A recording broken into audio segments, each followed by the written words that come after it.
crash in a San Diego neighborhood. The staggering images, an entire neighborhood up in flames. 15 homes and cars consumed by the fire. The small plane took off from just outside New York City last night. The plane was on its final approach when it dropped off radar. And we're following a horrific shooting outside the Capitol Jewish Museum in Washington, D.C. 2 Israeli embassy aides killed in cold blood. The couple was just days away from being engaged. The FBI is calling it a targeted attack. Free Palestine! The suspect arrested after shouting "Free Palestine" at the scene. What we've learned about him. This call is from Jax Teixeira. Our ABC News exclusive. Pentagon leaker Jax Teixeira breaks his silence from behind bars, serving time for one of the most consequential intelligence leaks in U.S. history. Newly obtained ring camera footage shows the FBI storming his home. And the question, if you had the chance to do this again, would you take the same action? The White House escalates its battle against Harvard, banning foreign students from America's most prestigious Ivy League. Thousands of students now forced to transfer or leave the country. Is it legal? And after debating while America slept, overnight, House Republicans passed President Trump's massive tax cut and spending bill by just one vote. The bill cuts Medicaid and would leave more than 8 million Americans without health insurance. Mission Impossible is back, and we're talking with superstar Angela Bassett. Will you give us the iconic line of the movie that you get to play first time ever? A woman gets to say, "This message will self-destruct in 5 seconds." And one of the biggest names in Bachata's new chapter. In tonight's Prime playlist, Prince Royce reimagines some of your favorite songs and puts his special twist on them.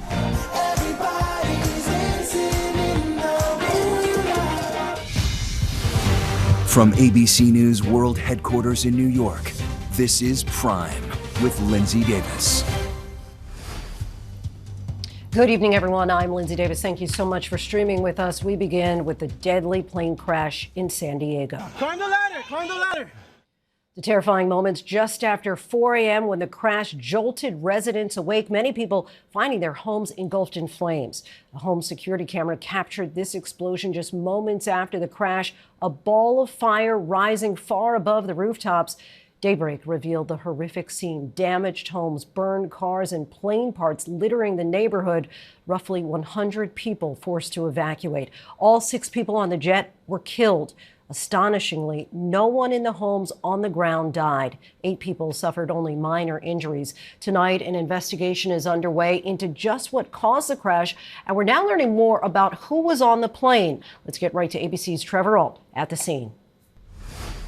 Come on, let's go! Let's go! Let's go! Tonight, the terrifying escape in the dead of night after a small plane slammed into the San Diego neighborhood. At least 6 people on board feared dead. More than a dozen homes and cars set ablaze. Ben and Srijana McCarty rocked awake. All I could see was fire, and the roof of the house was tore You off. could see the night sky from our living room. Their neighbor Gilbert Gonzalez rushing to help as the McCarty family grabbed their children and pets. Hey, we gotta be careful. There's things still explosive. As I walked up, there was a kid getting, brought over the fence. It was handed down to me. I said, give me the kid. And then a second kid came down, so I'm holding 2 kids at the time. The family rushing to safety, fearing their neighbors were still asleep. Not awake yet. It's okay. They're not awake. Cars exploding, shaking the block. Jessica Schrader describing the horror. I woke up and I looked out the window and there's fire all in front of my house. I didn't know. I just kept hearing explosions, and the fire was up to right in front of my front door. So I'm trying to figure out how to escape with my kids. A neighbor throwing a ladder over her back fence, she and her family jumping onto the next door trampoline to safety. This is a military neighborhood with several bases nearby, and officials say the crash spread so much jet fuel across these front yards, they had to approach this as if it were a wildfire. The Cessna business jet had taken off from Teterboro, New Jersey late last night, making a pit stop in Wichita, Kansas, before attempting to land in San Diego through heavy fog. Moments before the crash, the pilot asking for weather conditions. Air traffic control warning visibility was minimal. The pilot responding, "All right, that doesn't sound great, but we'll give it a go." And then on final approach, seconds before the planned landing, the plane vanishing from radar 500 feet in the air, clipping a power line and crashing into this Murphy Canyon community. The AP reports well-known music agent Dave Shapiro was one of those killed on the plane. And last night, Daniel Williams, a well-known Christian rock drummer, posting these photos on Instagram showing a private jet. Tonight, the NTSB confirms that's the plane in the crash, though it's not confirmed if Williams was on that plane. Incredibly, there were no fatalities on the ground, but 8 people were injured. I can't quite put words to describe what this scene looks like, but with the jet fuel going down the street, and everything on fire all at once, it was pretty horrific to see. The wreckage smoldering for hours, more than 100 people evacuated from several surrounding blocks. The FBI is calling that fatal shooting outside the Capitol Jewish Museum in Washington, D.C. a terror attack. A young couple, 2 Israeli embassy staffers, were gunned down leaving an event. We've just learned they were just days away from being engaged. Police say the suspect was heard shouting "Free Palestine" as he took a weapon from his backpack. Tonight, investigators pouring through the suspected shooter's writings and piecing together his movements leading up to the attack. Here's ABC's Chief Justice correspondent Pierre Thomas. The FBI is now calling a targeted anti-Semitic attack happening just after 9 p.m. Shots ringing out near the entrance to the D.C. Capitol Jewish Museum. As far as an active shooter, 3rd Street. They said they got 2 patients that's taking a mass. 30-year-old Yaron Lashinsky and his girlfriend, 26-year-old Sarah Milgram, 2 Israeli embassy staffers just days from being engaged, had been at the museum Wednesday night celebrating Jewish heritage. Their lives shattered just across the street from the FBI Washington field office, fatally wounded by a suspect allegedly obsessed with the Israeli-Hamas war. The suspect was observed pacing back and forth outside of the museum. He approached a group of 4 people, produced a handgun. Surveillance footage allegedly showing the suspect shooting the couple in the back, then continuing to fire after they fell to the ground. He reloads and continues to fire after one of the victims tries to crawl away. I was walking by and a guy came up and looked like a gun. I couldn't tell what it was, but I heard it afterwards, the shots, and he shot this young couple. He just ran up. It was terrible. Then, according to witnesses, the shooter pretended if he was a victim to get inside the museum. I was worried for him, thinking, he might have experienced something. I was trying to comfort him, and my friend offers him some water. But within moments, they say, it became clear this man was actually the alleged shooter. He reaches into his backpack and pulls out a keffiyeh and says, "I did it. I did this for Gaza. Free Palestine." Here's the suspect, soon surrounded by police and security, yelling what may have been the motive. Free Palestine! The FBI and D.C. police immediately launching an international investigation to determine if the suspect, identified as 31-year-old Elias Rodriguez, had any assistance or ties to terrorist organizations. The FBI raiding this home in Chicago this morning. A federal complaint says the suspect purchased the firearm in 2020 and flew with the gun in his checked bag from Chicago to Virginia just 2 days ago. But whatever happens with the prosecution, 2 beautiful futures and lives lost, and a romance story abruptly ended. The shooting deaths of 2 staff members from the Israeli embassy has sent shockwaves throughout the capital. Lawmakers and officials from the political spectrum are condemning the attack in the nation's capital tonight. Israeli ambassador to the U.S., Yahiel Leiter, joins us now. Ambassador, thank you so much for your time. I'm sure you and all the embassy staff are grieving tonight. Can we start by just asking you to tell us a bit about the victims? They were beautiful individuals and a beautiful couple. Yaron moved from Germany to Israel years ago. He served in the IDF. He was a student of international relations. He worked just a few doors down from my office. He was an advisor and a researcher for one of our senior diplomats. Just a lovely, pleasant, highly intelligent individual. And Sarah came from Kansas City. And she had just an enchanting smile, beautiful red hair. And every time she'd come into the embassy in the morning, it would be like the sun was rising. We see you smile just talking about Sarah. Of course, the Capitol Jewish Museum had just announced this week that it had received a grant to increase security. What are your security concerns for Jewish institutions across the country? I think we have to be concerned. We have to be concerned about the fact that we have these demonstrators throughout campuses in particular screaming for genocide, for eliminating Israel from the river to the sea, as the gunman last night chanted, "Free, free Palestine." That's the beginning of the entire quote, which is "From the river to the sea, Palestine will be free," which is the elimination of Israel. So when people chant genocidal things and have an eliminationist ideology, somebody's going to pick up a gun and use it. The alleged shooter, as you said, was heard yelling "Free Palestine" as he was arrested. The war in Gaza has increasingly become a flashpoint around the world, as you know, as Israeli forces have allegedly killed more than 50,000 Palestinians there since the October 7th attacks. How concerned are you that Israel's conduct in the war may have in some ways ratcheted up more violence? You know, there's so much to unpack in your sentence there, Lindsay. You know, you say 50,000 people, and it really is horrendous sounding. But even Hamas, those are Hamas's numbers. But we know very clearly that at least half are Hamas terrorists. Now, if anybody has a better way of dealing with this situation, well, they should come forward and perhaps recommend it. We're dealing with a heavily armed terrorist army that is hiding behind a civilian population with 450 miles of tunnels underground that have been crafted by international funding. And they're shooting missiles into our cities for years. They slaughtered 1,200 of our people on October 7th. We have to eradicate Hamas. You don't have Nazis living on your border. The same way the Nazis were defeated, we have to defeat Hamas, and we will do that. We do it with great care. I lost my son a year and a half ago when he led forces into Gaza. And I know how much of a sensitive human being he was, and all of his friends are.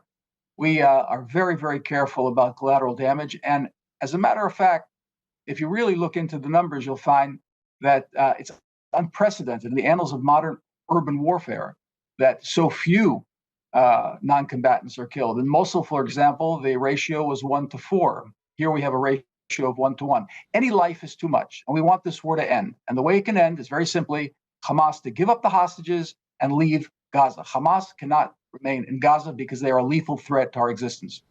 And what would it take beyond that? I mean, or shy of that, I should say, if the hostages aren't released, for Israel to agree to a ceasefire? We're not going to agree to a ceasefire as long as they're holding on to the hostages and as long as they refuse to disarm. It's simply not in the cards. You don't announce defeat. What are we going to do? Like the president of France would like to do, unilaterally announce a Palestinian state? What are we giving a prize to those who implemented October 7th massacre? Do we do that? Do we give prizes to people who massacre? We don't want October 7th to become Palestine Independence Day. In order to do good, you've got to eradicate evil. These people are evil, and we have no choice. We'd love to be, living somewhere around Switzerland, but we're in a rougher place of the world. We have to deal with Hamas, these Iranian proxies that have set a ring of fire around our country with the intent to destroy it. And unfortunately, we're in the position where we have to fight. We'll fight and we'll win. We're going to defeat Hamas, and we're going to win this war. Ambassador Leiter, we thank you so much for your time, and again, apologize, our condolences for your loss. A major escalation today in President Trump's battle with Harvard University. Today, the Department of Homeland Security banned the university from enrolling foreign students. Thousands of students could now be forced to transfer or leave the country entirely. Here's Mayor Bruce with the latest. Tonight, a dramatic escalation in the Trump administration's ongoing battle with Harvard. The Department of Homeland Security telling the university it can no longer enroll foreign students, and existing foreign students must transfer or lose their legal status. Adding, let this serve as a warning to all universities and academic institutions across the country. DHS accuses Harvard of perpetuating an unsafe campus environment that is hostile to Jewish students and employing racist diversity, equity, and inclusion policies, accusations Harvard denies. The move tonight leaving nearly 7,000 international students, a quarter of Harvard's student body, in limbo. They're trying to punish a institution in the United States for not bending to its political will and doing it by attacking international students. DHS Secretary Kristi Noem saying Harvard now has 72 hours to comply with the administration's demands if they want to reverse the ban. We've asked them for the backgrounds on students that attend their university, their criminal activity on campus, off of campus, any video or audio footage they have of this violent activity, and they have just simply not complied. Harvard calls the ban unlawful, saying this retaliatory action threatens serious harm to the Harvard community and our country. Harvard is already suing the administration after it froze $2.2 billion in federal funding to the university, after Harvard refused to comply with the government's demands that they change their curriculum, admissions policies, and end all DEI programs. Our thanks to Mary Bruce. Dramatic testimony today in the images at the Sean Diddy Combs trial. Rapper Kid Cudi took to the stand, claiming Sean Combs was jealous when he started dating Combs' ex-girlfriend, Cassie Ventura. The rapper testified Combs broke into his home, and that he also believes Combs was involved in firebombing his car. Our chief investigative correspondent, Aaron Katursky, and ABC News contributor, Bernarda Villalona, were in the courtroom once again today. Aaron leads us off. The Grammy-winning rapper known as Kid Cudi arriving at court in a leather jacket, smoking a cigarette. Inside, he told the jury about his suspicions that Sean Combs broke into his house and later firebombed his car. The jury seeing these images of Kid Cudi's torched convertible. The top of my Porsche was cut open, he said. That's where they inserted the Molotov cocktail. The defense has said Combs was simply not involved in the alleged arson. The rapper, whose real name is Scott Muscati, briefly dated Cassie Ventura. She said it made Combs jealous and angry. In previous testimony, Ventura said she sent her mother this email saying Combs threatened that he will be having someone hurt me and Scott Muscati. Muscati said he arranged to meet Combs in Los Angeles. He said he remembered walking in and seeing Combs standing at a window with his arms behind his back like a Marvel supervillain. Kid Cudi said he asked Combs, "What are we going to do about my car?" He looked right back at me, very cold stare, and said, "I don't know what you're talking about." After testifying, Muscati posted this video to Instagram expressing relief. This is a stressful situation. I'm glad it's behind me. All right, let's bring in our chief investigative correspondent, Aaron Katursky, and ABC News contributor, Bernarda Villalona. Both have been following the trial from inside the court day after day. Aaron, you have this Grammy-winning rapper on the stand. Tell us what his demeanor was like, and was there any noticeable reaction from jurors? Well, he's unlike any witness that we've seen at this trial. He walks in his leather jacket, white T-shirt, jeans. He came into court smoking a cigarette, and when he walked in, all eyes locked on him. He and Sean Combs, he said, hadn't seen each other in more than 5 years, since before the COVID-19 pandemic. And there he was talking about something he had never spoken publicly about, this car fire that has been rumored for more than a decade. But it's important now, Lindsay, because federal prosecutors believe it's evidence that Sean Combs used arson as part of a criminal enterprise. And Bernarda, that's where I want to pick up here, because it seems like abuse has probably been established. I mean, the defense has not denied that aspect, right? But one of the charges here is racketeering. Do you feel that Kid Cudi's testimony actually connected those dots? Absolutely. So in terms of what was the purpose of Kid Cudi testifying is to try to get that predicate act, that racketeering predicate act of arson as is charged in the indictment. So the prosecutor was able to get out in terms of circumstantially linking Sean Combs or someone within his camp into actually placing this Molotov cocktail into the car of Kid Cudi. Also, it's not just his testimony. Remember, Cassie did testify about the email that she had sent her mother, that she was in fear that Sean Combs was going to do something to Kid Cudi. And here we have it in January, just a few days later, his car being firebombed. And you have that meeting the next day where he kind of gives an admission that he was involved in it. So I think the prosecutor prosecution has definitely put the pieces together that Sean Combs was involved in that. So you have that small little predicate act. And remember, the jury, the prosecutor just has to prove 2 predicate acts out of the numerous predicate acts in that first count. I just want to stay with you for a moment. Do you think it's going to be hard for the defense to now sway the jury in another direction? No. It's still, I mean, the defense is still doing what they can in terms of placing pieces of reasonable doubt into the jury. Remember, it's still early on. I know it feels like we've been on trial forever. I feel like I'm the one on trial trying this case, but it's only been 2 weeks, and the prosecution believes that at least their presentation is going to be 6 weeks long. So when you're talking about the racketeering conspiracy, the prosecution still has to put sufficient evidence in front of this jury to prove that there's a criminal enterprise. And I think that's where they're lacking right now. But still, we have 6 weeks or more weeks left where they have to put additional evidence in. And I'm really waiting to see who within Sean Combs' camp that they're going to flip and put forward in front of this jury to be able to get that criminal enterprise testimony. Aaron, you hear that? Still many more weeks to go here. But 2 other witnesses testified about violence they witnessed between Combs and Cassie Ventura. What was the gist of what they had to say? Well, one, Mila Morales, a makeup artist, she said it was Grammy weekend 2010. She and Cassie Ventura had been out. Prince had a party. They came back to the Beverly Hills Hotel. She fell asleep. Cassie Ventura came in a bit later, followed immediately by Sean Combs, who demanded to know, where the F is she? She had gone into the bedroom. He followed. And the next thing that Mila Morales remembers hearing is commotion, yelling, screaming. Combs storms out. She sees Cassie Ventura with a black eye and knots on her head. She was so concerned she had a doctor come and visit to make sure that she didn't have a concussion. And we are going to hear, starting next week, from another member of Combs's inner circle, Capricorn Clark, his longtime personal assistant. She says, Scott Muscuddy says that Capricorn Clark called to say that Sean Combs was in your house. So this is a member of the inner circle who was, according to testimony that's already been given, right there and made to go to Kid Cudi's house after Sean Combs had found out he had been dating Cassie Ventura.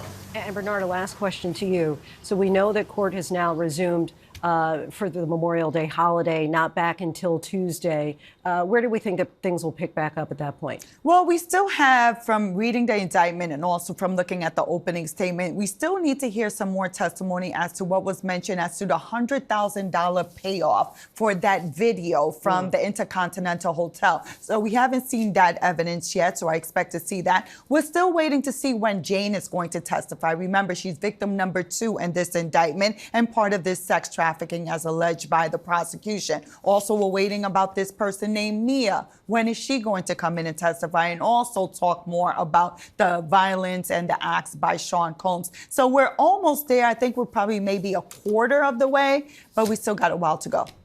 Aaron Katersky, Bernardo Villalona, we thank you both for your time and insight as always. Still ahead, the ABC News exclusive, our conversation with Pentagon leaker Jax Teixeira. Does he have any remorse for what he did? Do you feel at all that you betrayed your country?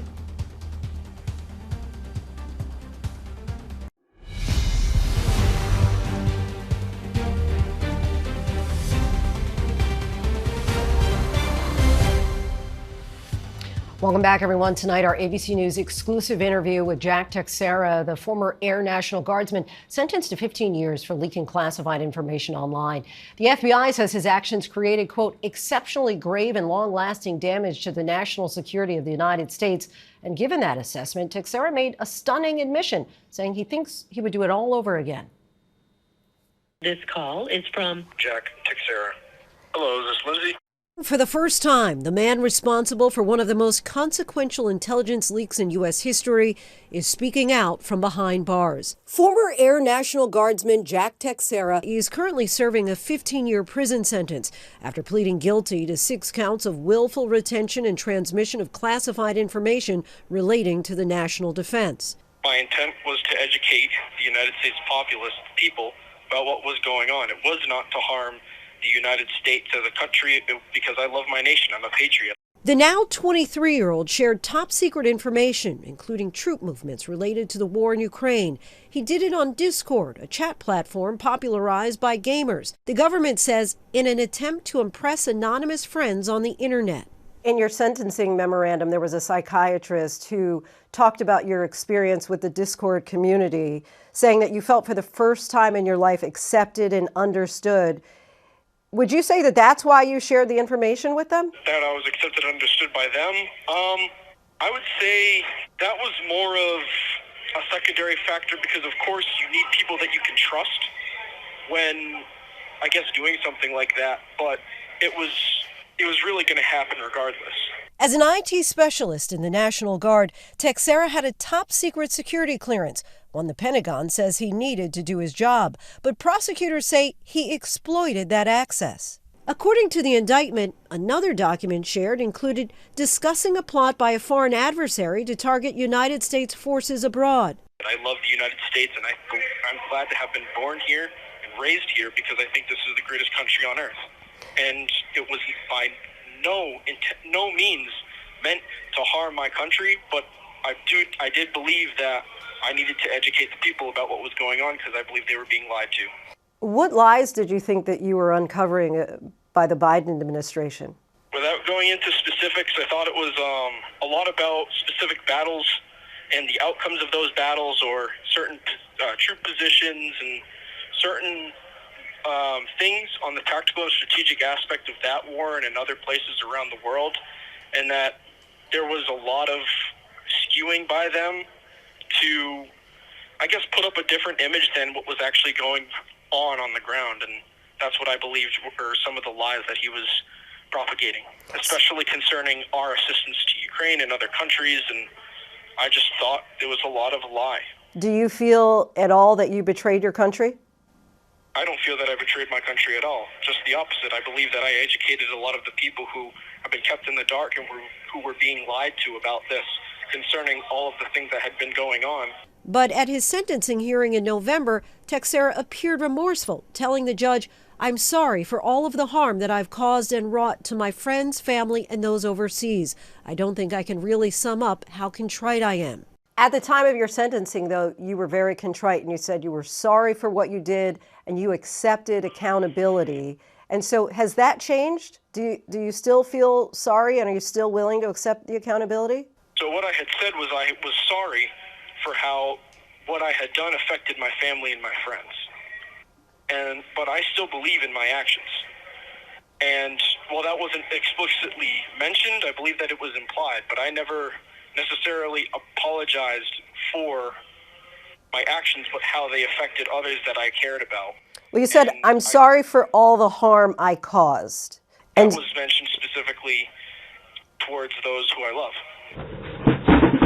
Ring camera footage we're showing for the first time chronicles the moments the FBI stormed in to seize his devices.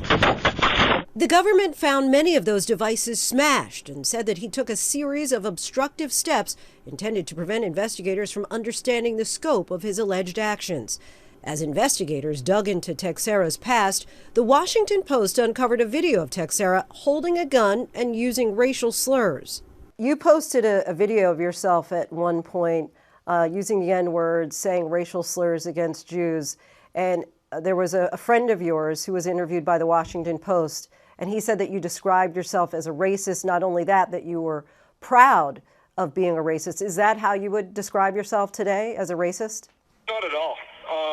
Because a lot of that friend group's humor was dark, and a lot of people are not going to understand exactly how we joke and the lens with which we view the world and how we just offload a lot of distress and stress, and a lot of people might be offended by it, but that's our humor. So no, I don't believe that I'm a racist at all. As he serves time in federal prison, he remains adamant that his remorse is simply about being taken away from his family and friends and any fallout for them. What you really deep down want to say is, what were you thinking? It was hard to not ask him why. His mother, Dawn, is still processing it all. Did you, as his mother, have a sense of the gravity of him leaking these military secrets? No. It was a complete surprise to me. That morning, the New York Times reporters came down my driveway asking to see him. That was the first inkling I had that anything was awry. I still didn't believe it. It was unbelievable to me. An attorney for Teixeira filed an application for a pardon from President Trump on Wednesday. Such requests are typically submitted after a federal sentence has been completed, but it's up to each presidential administration to approve or deny. If you had the chance to do this again, would you take the same action? I believe that I would. Considering everything that was going on at the time, I believe I would have, yes. That action came with a 15-year prison sentence. And so knowing that, you would still take that action? Yeah, I mean, we can always go back, and I've tortured myself over and over and over again about what would happen if I didn't do this, or what would happen if this and that, and in reality, it doesn't really matter, because all that I was doing to myself was hurting myself and trying to guess at events and circumstances that were far beyond my ability to perceive. I could always make guesses, but until you're living in that moment and doing what you're doing, you're not going to really understand of what could I have done, what should I have done, etc. So, but I still do believe that, yes, I would have done it again. No word just yet on when the Trump administration will weigh in on a possible pardon. Coming up, we get the inside scoop on the newest Mission Impossible movie with Angela Bassett and Prime Playlist Prince Royce's new sound, reimagining songs we've all heard. Welcome back, everyone. Today, a U.S. Treasury official confirmed that the U.S. Mint has placed its final order of pennies. President Trump announced in February that he'd instructed Treasury Secretary Bessent to stop producing the coin, calling their production wasteful. The penny is tonight's by the numbers. The president is on to something. The U.S. Mint says it cost 3.69 cents to produce every penny. As DOGE, the Department of Government Efficiency, pointed out, the government loses huge sums annually to make the coin, about $85 million last year alone. Minting the nickel is equally wasteful. Each nickel costs 11.5 cents. The copper nickel alloy used to mint most coins is practical given its resistance to corrosion, but impractical given the high price of copper. The Federal Reserve estimates that nearly 60% of the coins in circulation are actually not circulating at all. They're just sitting in your home, probably lost in your couch cushions. Two fun facts here. $68 million. That's the value of the change we throw away every year, according to an estimate by the waste management company ReWorld. And the Department of Homeland Security says we leave roughly $900,000 at the airport every year, much of it from unclaimed coins we dump into those plastic bins. You'll still be able to use pennies long after production stops, but the day will come when the penny, like the $2 bill, will fade from circulation. Coming up, a futuristic twist on classic tunes. Prince Royce is putting a bachata spin on some of your favorite all-time songs. What inspired the reimagining in our latest Prime playlist. And we sit down with Angela Bassett, one of the many stars in the new Mission Impossible movie, Mission Impossible: The Final Reckoning.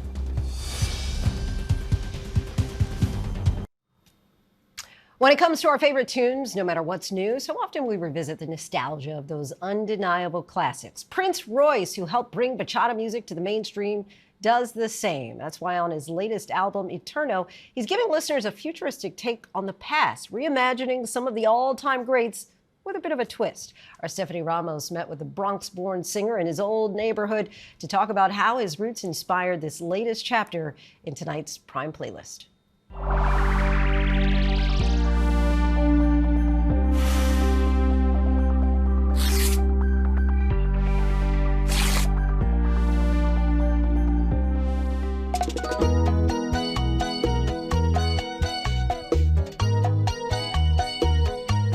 If I would have been raised somewhere else, I don't know if I'd be the same musically or as a person. Before he was a bachata idol, before becoming one of the best-selling Latin acts of all time, before he wore the crown, Prince Royce was just a boy from New York. I used to record in a studio nearby here, so it's a good place. Yeah. Good place to get chimichurri, good place to get chopped cheese. There's a great pizza spot around here as well. The Bronx-born Dominican artist is tapping into that feeling of nostalgia with a new album that puts a spin on iconic songs, Eterno. The multi-platinum award-winning singer staying true to his roots with bachata-themed covers, like his latest single, a twist on the Bee Gees classic, How Deep Is Your Love? It's me you need to show. How deep is your love? He gave us a preview of the album during his Premio Lo Nuestro performance of Dancing in the Moonlight.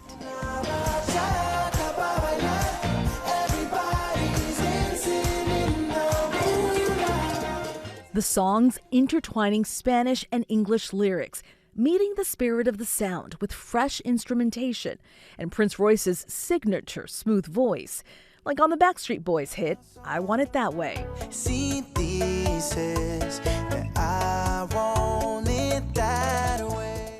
But first, keeping true to the theme of Eterno, Royce takes us on a trip down memory lane, and it leads us uptown. Steph. Hi. Nice to see you. Good to see you again. How you doing? been? Good. You had a chopped cheese before, right? Never. We're You're going to talk lying. about that. No. You're from so, New York? You never had a chopped cheese? I knew you were going to have it for me. You never had a chopped cheese? Yo, she said she never had a chopped cheese before. I knew he was going to get on me for that. You can judge the chopped cheese. Oh, I got a question, Steph. Yeah. You've been in a deli before, right? I grew up in the that deli. Was a joke. That was a joke. Yes. Amigos, saludos. Estamos aquí grabando una cosa para... Dice que nunca probado un chopped cheese ella. So hagan un chopped cheese normal como lo hacen con todo, pero this is her first time chopped cheeses. But you know what? What's in the chopped cheese? It's just bread, what's in the chopped cheese? Usually carne molida, right? Se dice carne molida. Okay, So dos chopped cheese on a roll. En un roll, sí.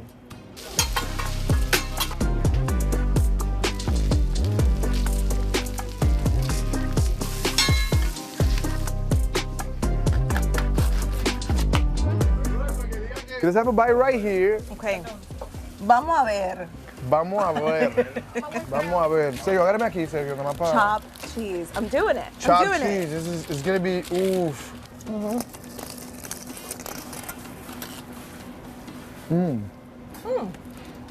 That's pretty good. Come on, rate it 1 to 10. Come on, tell them how much. Rate it 1 to 10. I would say it's like a 9.5. Jeffrey Royce Rojas, known by his stage name, Prince Royce, first exploded onto the scene in 2010 with his debut album. His single, Corazón Sin Cara, became a smash hit, now with almost 450 million streams on Spotify alone.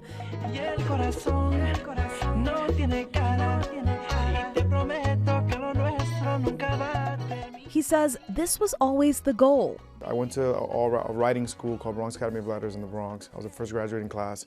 And so it was always something that interested me, like, you know, creating stories, writing songs, writing poems, and that's kind of how it started. You focused on bachata early on. What made you do that? What was the influence there to focus on bachata? You know, grew up in New York, and just very Dominican culture. I would go every summer, or almost every summer, to DR.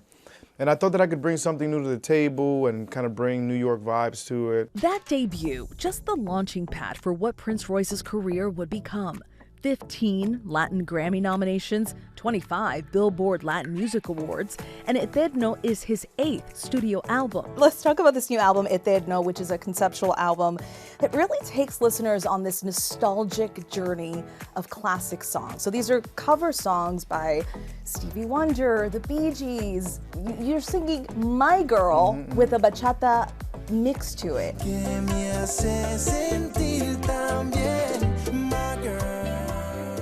I don't think I've ever heard anything like that. Well, when I first started, I had done a Spanglish version of Stand By Me, and that was really my first ever single that really got me known in the Latin community, and I never did it again since then. Just as long as you stand by me.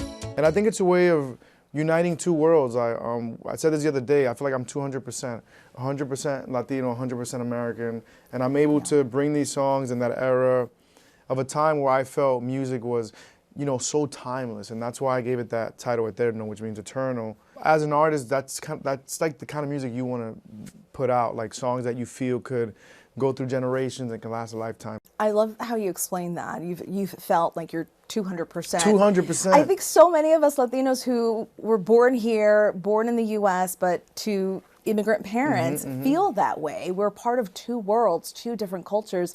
So to mesh both together, I think it's brilliant. I loved hearing my girl, my girl, my girl, and then okay, dude, I sing. Okay, I feel you.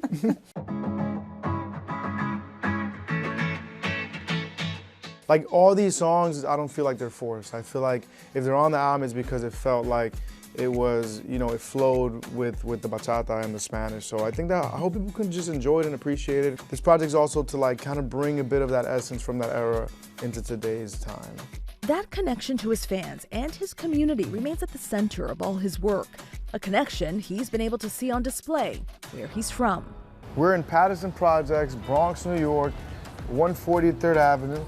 This is where I grew up. I went to school back here as well. And, and here you are. Yeah. So this is something that's changed. That's here definitely in changed, this yes. This definitely wasn't here when I was growing up. How does it feel to have these memories, to grow up in this area and notice that a lot of things are exactly the same, but then to see your picture up there being honored? I think it's a beautiful thing.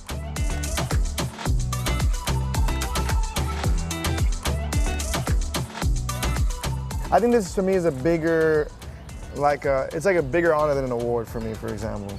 Because I feel like, you know, it's something that, you know, it's my community, is where I'm from. So it's really what made me who I am today and what kind of gave me the drive to do music, you know? I think it's just a blessing. I'm honored that I'm able to represent a little bit where I'm from. I'm representing my culture, definitely bachata too, like representing the culture for Dominican Republic, and I feel blessed that I've been able to do that. Yeah. Lots of fun there. Our Stephanie showing off those pipes. Eterno is now available. You can listen to it anywhere you stream your music. Want to dig deeper with more of your favorite artists like Green Day, Hozier, and Tinashe? Catch our full episodes of the playlist streaming right now on Hulu. She's one of the most celebrated actresses in the world and is returning to a major franchise, teaming up again with Tom Cruise in Mission Impossible: The Final Reckoning. Angela Bassett is returning to a familiar role, but her character has a new title and new challenges. I spoke with Bassett about her role and how she made history for the franchise.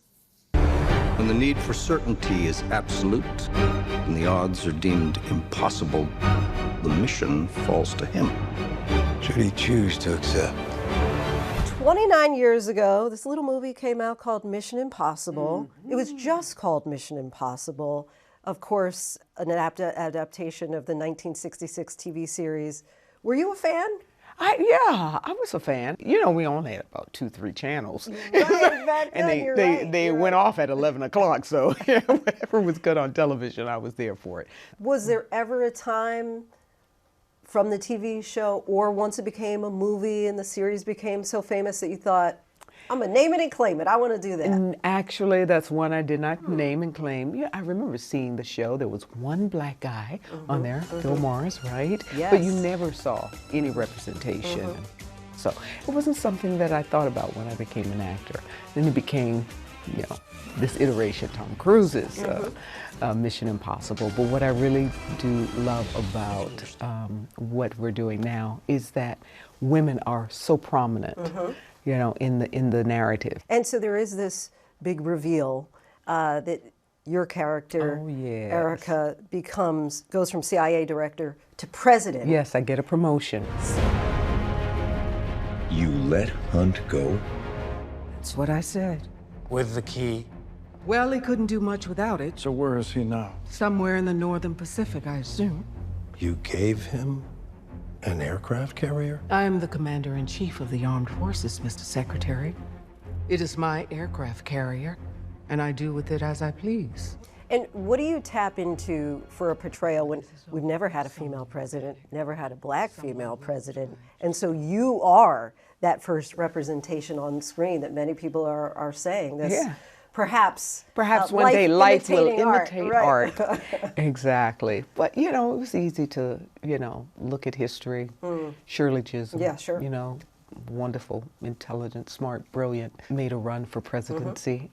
Of course, Stacey Abrams, Barbara Jordan. Yes. So many brilliant sisters who've paved the way. Maybe not in that position, but certainly could have, I believe. Right.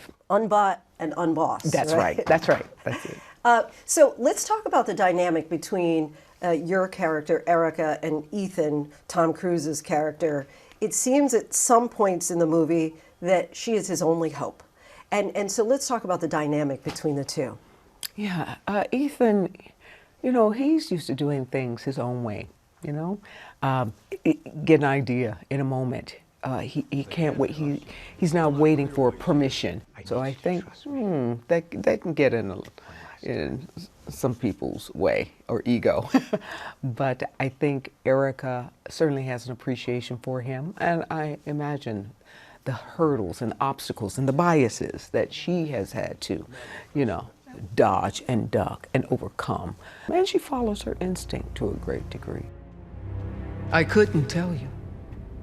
It had to be my responsibility and mine alone, and I had to buy Hunt time. Someone could have tried to stop him. They may not agree with you, but they do respect your authority. Before this is over, someone will panic. Someone will try to stop me. Will you give us the iconic line of the movie that you get to play, first time ever a woman gets to say, "This message will self-destruct in 5 seconds." I don't think I said it with that deep of a But it had to, how did that feel when you get told? It was nerve-wracking. What do you say? Yes, as you rightly said, it's the first time that a woman has uttered those iconic words, and I didn't know that I was doing it until late in the process. It goes a lot goes into editing and pulling the movie together over time and months and years. So maybe, in the not too distant past, we were going to do ADR, additional dialogue recording. Okay. And we had done that, some of the lines that I had already uttered, we're going to clean them up and, make sure they're heard and everything. And then we got to go in again. Oh, okay. So I show up and it's like, For every life you tried to save, you gambled millions more. What was it like working with this cast, obviously, for Mission Impossible? Tom Cruise is he truly is a global superstar. And you know how you know that? When you're sitting in your trailer getting your makeup, you just drove an hour to work, and you hear the propellers of the helicopter. Comes by helicopter. And he's driving a helicopter. Wow. He's piloting himself to work. What was it like knowing that this is theoretically the final chapter of Mission Impossible when you're going to set? And it's I been like how you say that theoretically. Yeah. I don't believe it. I don't believe it's the final, the last, the end. You didn't get a sense of that on the set, which is great. It was just great joy, great enthusiasm, a lot of hard work, long days, and just living in the moment. But never once thought, this is the last one. Just last question. Is there a role out there that you haven't done yet, that you are thinking, I'd still like to do this? Well, I truly, truly have not played the villain.